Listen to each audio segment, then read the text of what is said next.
তো বন্ধুরা, এখন আমি দাঁড়িয়ে আছি আমাদেরই আসানসোলের এক ছাত্রী এবছর মাধ্যমিক দিয়েছে।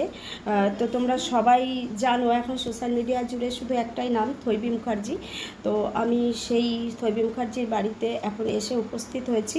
2025-এর মাধ্যমিকের রেজাল্ট বের হওয়ার আগেই, তার নিজের রেজাল্ট দেখার আগেই চলে গেল আসানসোলের গর্ব থৈবী মুখার্জি।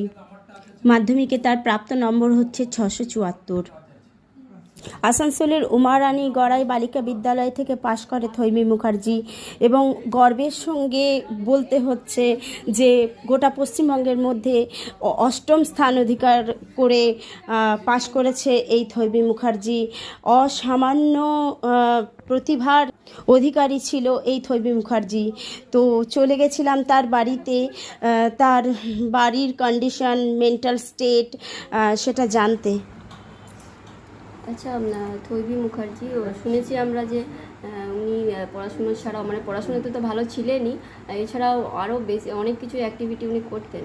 ভীষণ ভালো ক্লাসিক্যাল গান গাইতেন। আচ্ছা, রবীন্দ্রসঙ্গীত, হ্যাঁ, ক্লাসিক্যালটা মেন শিখতো। তো এটা তো প্রাইজ সব।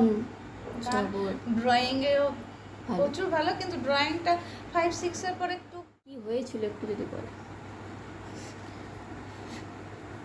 প্রথমে মাধ্যমিক পরীক্ষার 3 দিন আগে জ্বর এসেছিল একদিন। জ্বর আসার পর সিম্পল জ্বর ভাবা হয়েছিল। তারপর 2 দিন মাধ্যমিক পরীক্ষা শুরু হওয়ার পর জন্ডিস ধরা পড়ে। মানে পরীক্ষা চলতে চলতে জন্ডিস ধরা পড়ে। জন্ডিস অবস্থাতে পরীক্ষা দেয়, জন্ডিস কমে যায়। আসানসোলে 3টে ডাক্তার দেখানো হয়েছিল আসানসোলে। হেপাটাইটিস এ যেটা নর্মাল সবার হয়, ভয়ের কিছু নেই। তারপর কমে যায় জন্ডিস পরীক্ষার পর। পরীক্ষাটা ওই অবস্থাতেই দিয়েছিল। মানে কতটা কষ্টের মধ্যে দিয়েছিল। তখন ও কিন্তু পেন্সিল বক্সের ভেতর ডটিন, পেটে ব্যথার ওষুধ, বমির ওষুধ। আচ্ছা। তারপরে কমে গেল, নরমাল হয়ে গেল। আবার যখন একটু বাড়লো তখন আমরা হায়দ্রাবাদ যাই। হায়দ্রাবাদে ট্রিটমেন্ট করে। হায়দ্রাবাদের ডাক্তাররা যথারীতি চেষ্টা করেন, বলে যে এই জন্ডিস বাড়তেই থাকে। তারপর ওরা বলে এটা অ্যাকিউট লিভার ফেলিওর। 16ই এপ্রিল না ফেরার দেশে চলে গেল আসানসোলের গর্ব থৈবী মুখার্জি।